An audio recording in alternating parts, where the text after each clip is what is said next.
Hello, everyone. Welcome to a space where we can delve into the emotional tapestry of our daily lives.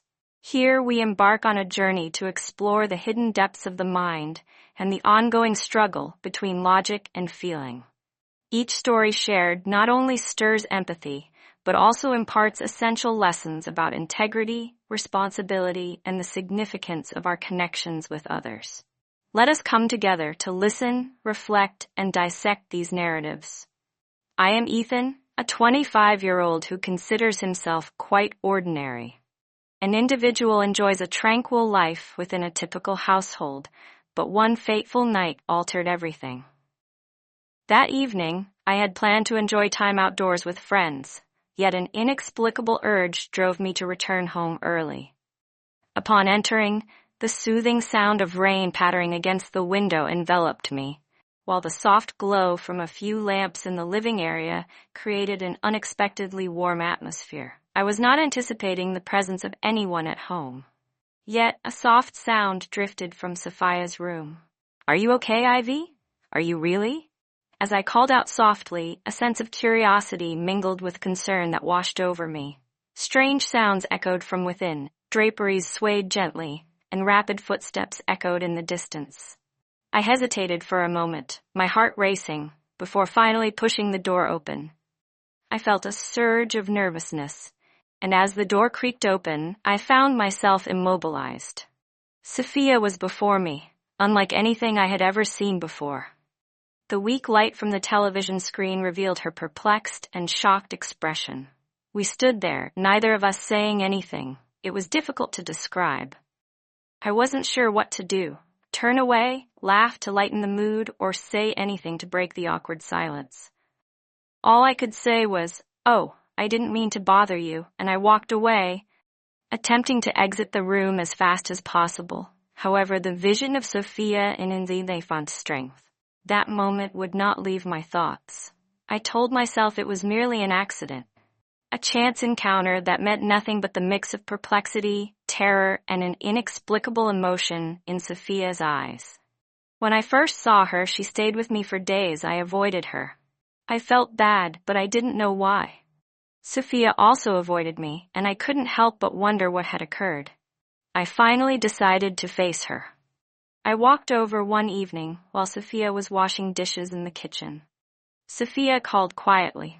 "I did not intend to anger you that night. I was simply worried."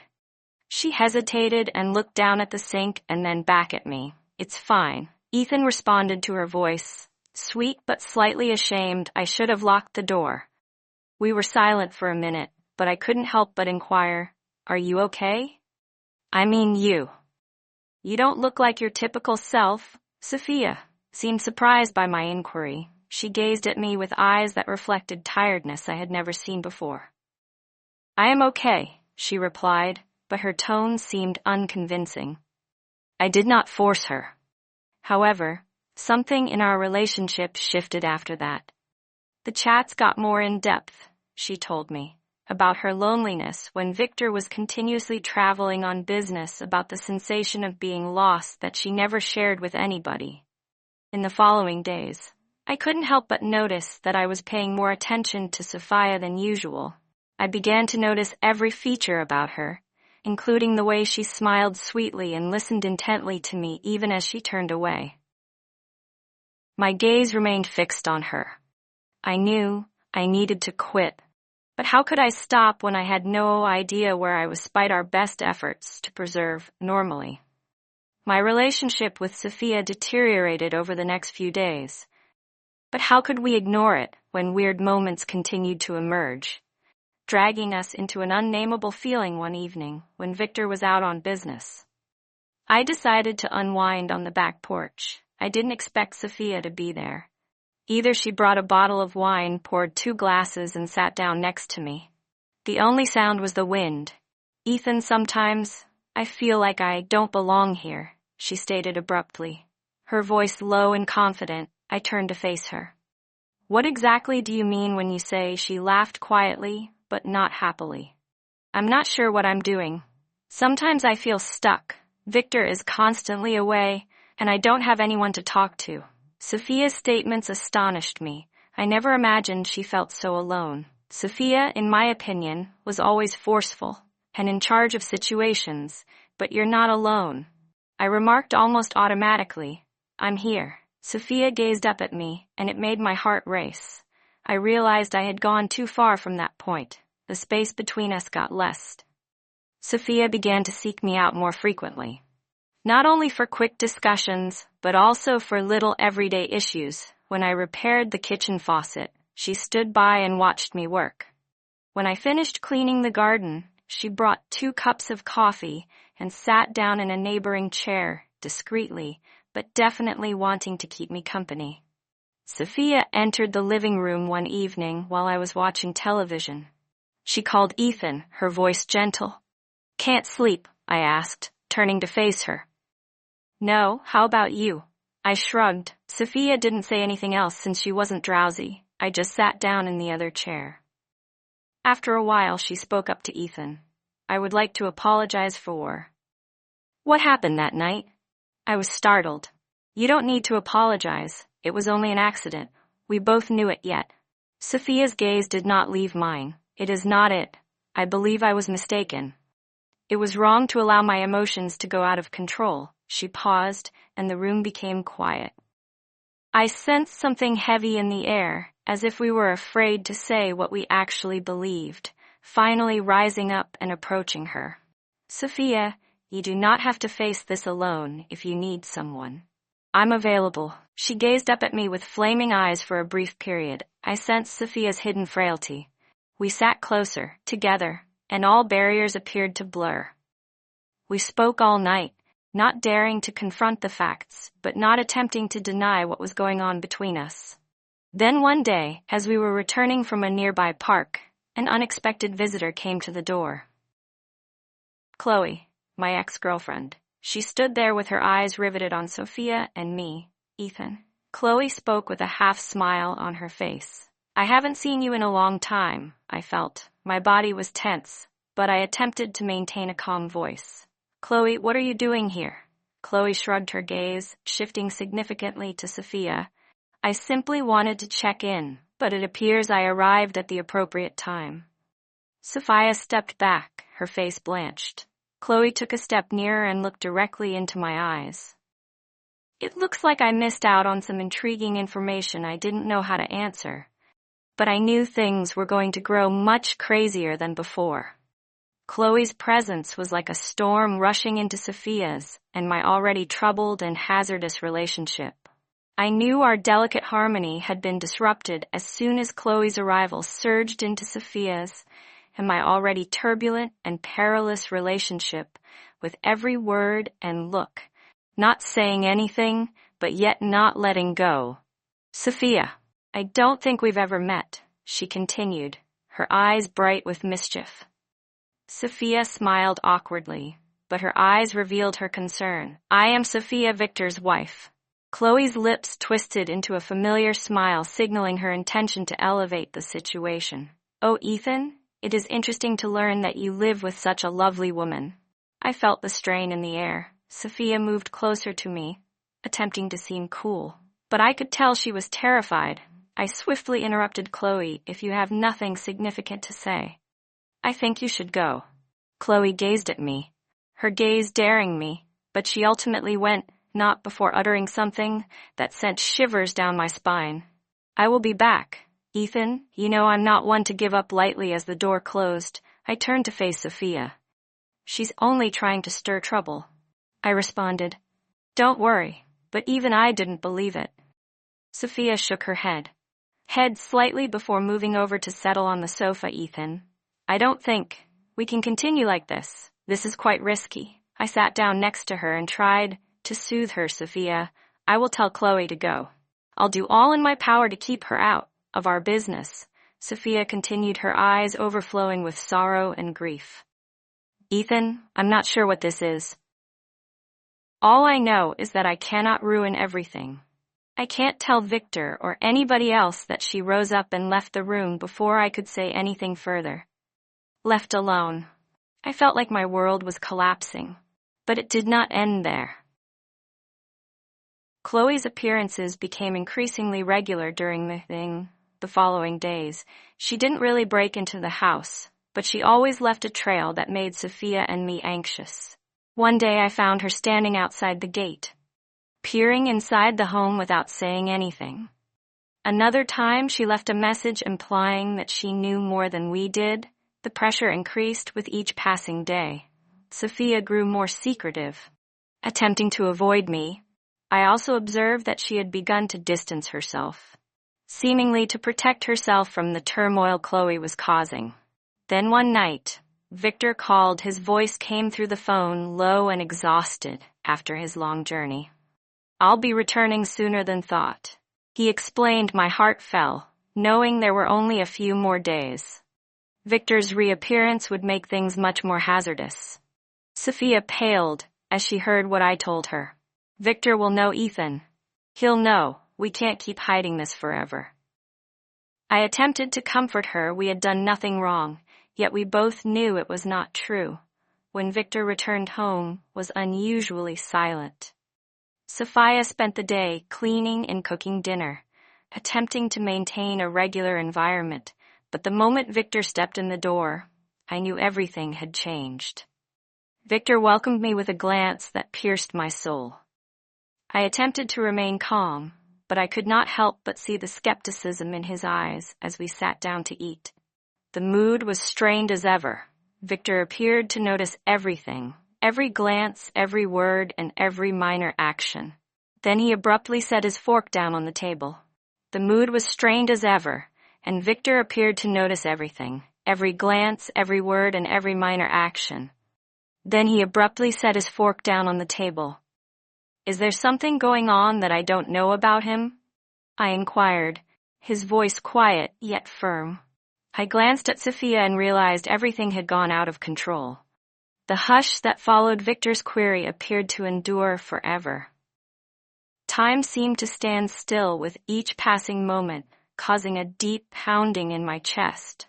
Sophia bent her head and avoided Victor's stare, and I sat still, trying to remain cool.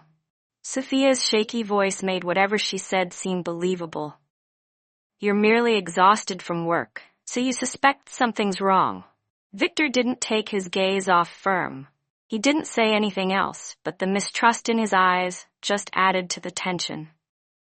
Dinner passed in a suffocating stillness, with just the sound of knives and forks hitting plates. After supper, I left the table, but I could still feel Victor's gaze on me as I climbed up the stairs. And I heard him begin speaking to Sophia. I couldn't hear everything, but his tone seemed serious, as if he were questioning her.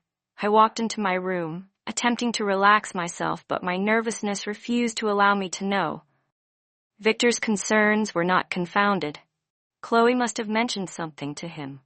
Then unexpectedly the door to my room flung open. Victor strode. In his expression, Ethan replied, his tone frigid. "We need to discuss." I nodded, trying to maintain my composure. "Okay, what is going on?" Victor came in and closed the door behind him. "I am not dumb. I noticed how you and Sophia gazed at each other. I heard Chloe mention you and her. My heart was pumping, but I spoke calmly. Chloe is simply trying to cause trouble. She enjoys complicating things." Victor lifted an eyebrow. "So you're saying there's nothing between you and Sophia?" I was envisioning things. I didn't know how to respond to lying, which would have been the simplest option, but the expression in Victor's eyes made it impossible. I said, my voice more confidently than I felt.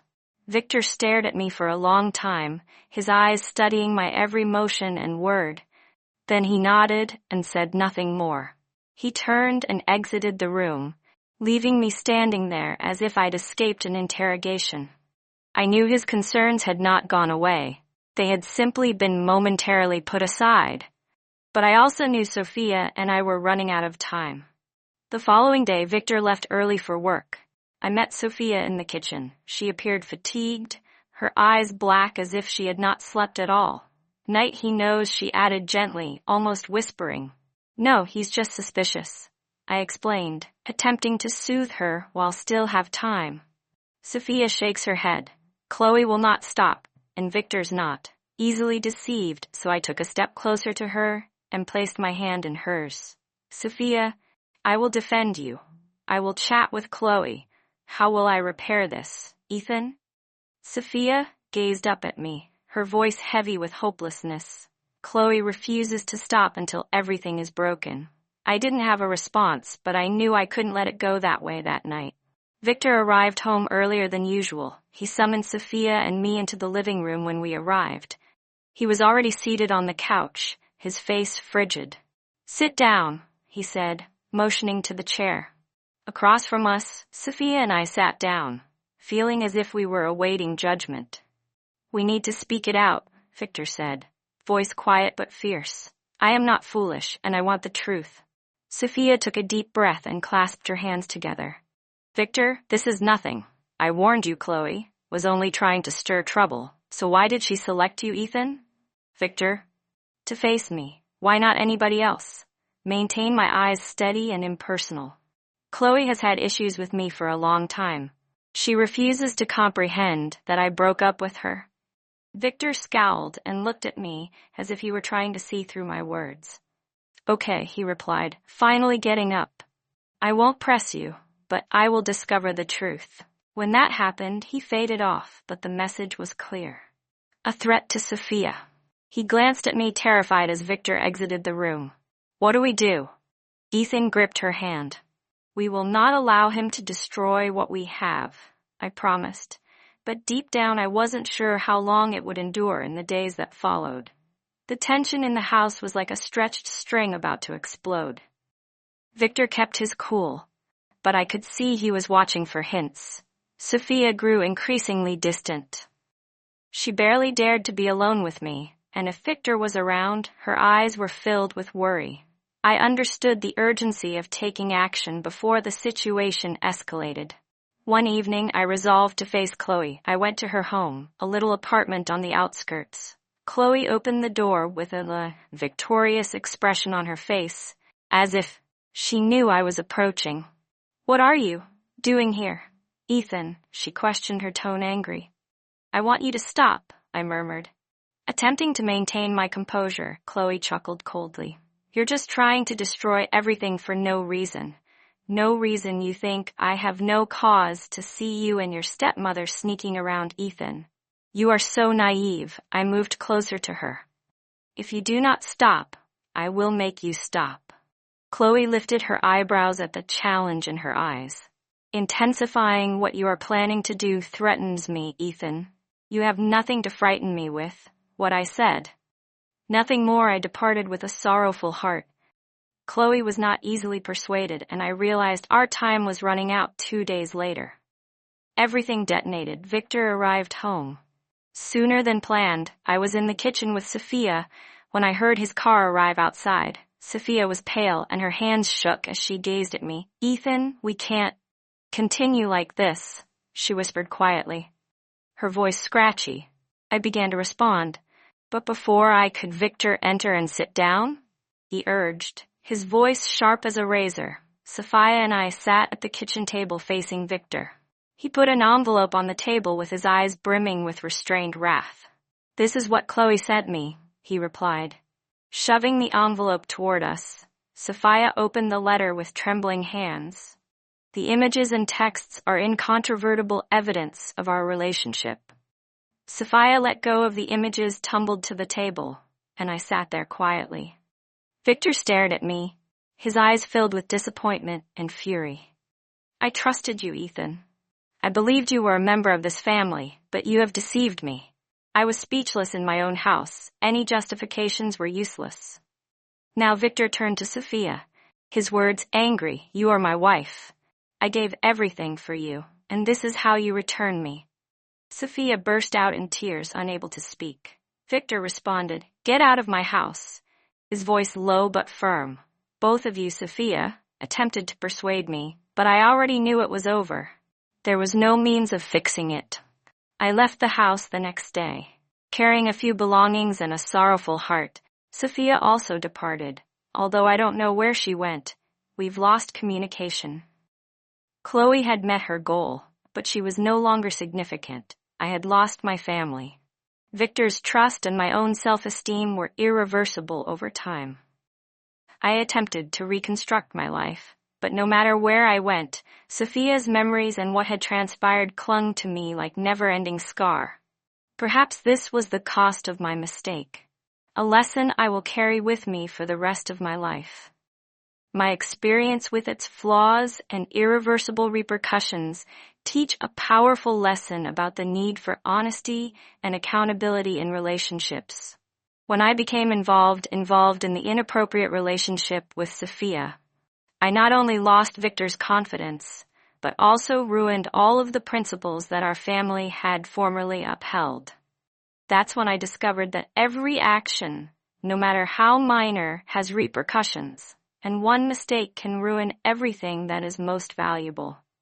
My biggest error was not just allowing my emotions to rule me, but also not confronting the facts and accepting responsibility. Silence and avoidance are never answers. They simply exacerbate and harm everyone concerned. Maybe if I had been honest from the start, learned to regulate my emotions and respected limits, things might have turned out differently. Always maintain honesty and responsibility. Each connection requires a person's honesty as the basis. If you are torn in your feelings or have concerns about your acts, confront them and find a means to reconcile them, rather than being sly and concealing. Learn to regulate your emotions from time to time. Strong emotions might cause us to forget our underlying principles and required limits. Take the time to think before acting, especially if you know your actions may cause harm to others. Cherish what you have. Family trust and genuine connections are difficult to come by. Don't allow fleeting emotions or weakness to undermine what you've accomplished. Seek assistance when you need it. If you are experiencing confusing emotions or internal conflict, speak with someone you trust or get professional assistance. Nobody can do anything alone in life as a set of choices, and each option has a value. Proper decisions, even if they are difficult, since they will shape who you are and what you leave behind.